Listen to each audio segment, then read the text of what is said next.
আজকে কোনো ধরনের বিলকিস জাহান শরীফ মেয়র বরিশাল সিটি কর্পোরেশন এবং ইনশাল্লাহ এবং আমাদের মুরাদ ভাইয়ের বক্তব্যের সাথে অ্যাড করবেন মিলন ভাই। তাকে বরিশাল নগরে পেয়েছি, তাকে সামনের দিনগুলো শুভ হোক।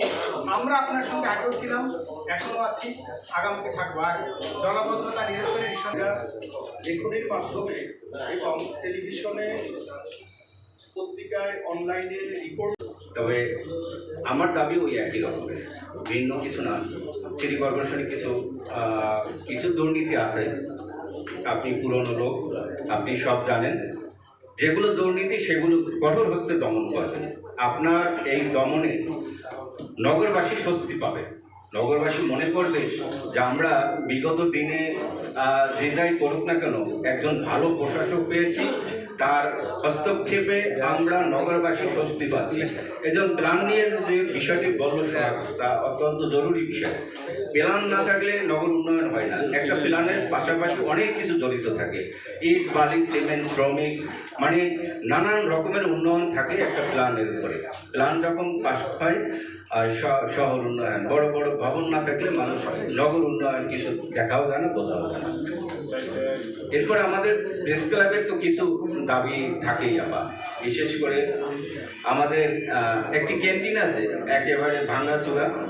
আমরা যখন একটু প্রোগ্রাম করতে চাই, ছোটোখাটো কোনো প্রোগ্রাম যখন করি, টিনের পানি করতে করতে আমরা সবাই, ওইটা যদি আপনি বিশেষভাবে খেয়াল নেন, ওটা খুব বেশি বড় কিছু না।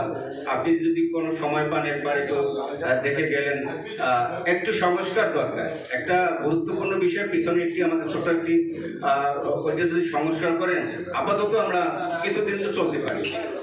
এরপরে আপনি আমাদের দাবির উপরে একটা ভবনের ভিত্তিপ্রস্তর যদি করেন, সব কিছু মিলিয়ে আপনার হস্তক্ষেপ আমরা কামনা করি, আপনার সুস্বাস্থ্য কামনা করি। আসসালামু আলাইকুম। আমার জায়গা থেকে আমি দুর্নীতিমুক্ত সিটি কর্পোরেশন করব, সেটা আমার প্রথম দিনেরই ঘোষণা ছিল। গতকালকে কি হয়েছে আমি বলেছি, গতকালকে কি করেছেন, কি হয়েছে আমি জানতে চাই না, কিন্তু আগামীকালকে গতকালকে ঘটনা হবে না। সেইভাবেই যেন আমরা সিটি কর্পোরেশনকে চালাতে পারি। আসলে আমরা যদি দায়িত্বের জায়গা থেকে আমরা সবাই কঠিন থাকি, তারাও নিশ্চয়ই সেভাবেই তাদের দায়িত্ব পালন করবে বলে আমরা বিশ্বাস করি। মূল মাথা যদি আমরা এলোমেলো থাকি, তাহলে তার পরবর্তী শাখা প্রশাখার স্বাস্থ্য কিন্তু ভালো থাকে না। মাথা নষ্ট থাকলে তার শরীরও নষ্ট থাকে।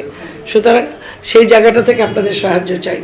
আপনারা আমাকে ফুল দিয়ে বরণ করেছেন, ফুলের মতো শহর করতে চাই, ফুলের মতো আমাকে সুন্দর রাখার আপনাদের দায়িত্ব। আমি যেন কোনো ভুল করলে আপনারা আমাকে ধরিয়ে দিবেন। আমি যদি ভুল করি, ভুল আমার হতেই পারে, ভুল হলে আমাকে সহযোগিতা করবেন, ভুল সংশোধনের সুযোগ দিবেন, যেন আমি ভুলটা সংশোধন করে আমি ভালো কিছু করতে পারি, বা যেই ভুলটা হয়েছে সেটা যেন আর ভুল না হয়। কারণ এখানে কাজ করতে গেলে ভুল ত্রুটি মানুষের হতে পারে। শহরকে কিভাবে গড়তে পারি, শহরকে কিভাবে সাজাতে পারি, এটা সম্পূর্ণভাবে আপনাদের সহযোগিতা চাই, এটাই আমার মূল কথা। আর বরিশাল, বাংলাদেশের যেখানেই যাই, বরিশালের আলাদা একটা সৌন্দর্য আছে। বরিশাল বিভিন্নভাবে মানুষের কাছে অনেক সুন্দর একটি বরিশাল। সেটা শুধু আজকে যদি এই সুন্দর নগরীটা আমরা যদি অসুন্দর করে ফেলি, ময়লায় টোটাল বরিশাল শহর আজকে অপরিচ্ছন্ন। এই অপরিচ্ছন্ন শহরকে আমরা পরিচ্ছন্ন শহর করতে চাই। 3 নম্বর ওয়ার্ডে একটি ময়লার বাগান আছে, দেখবেন যেটা এত অস্বাস্থ্যকর, যেটা বলার মতো না।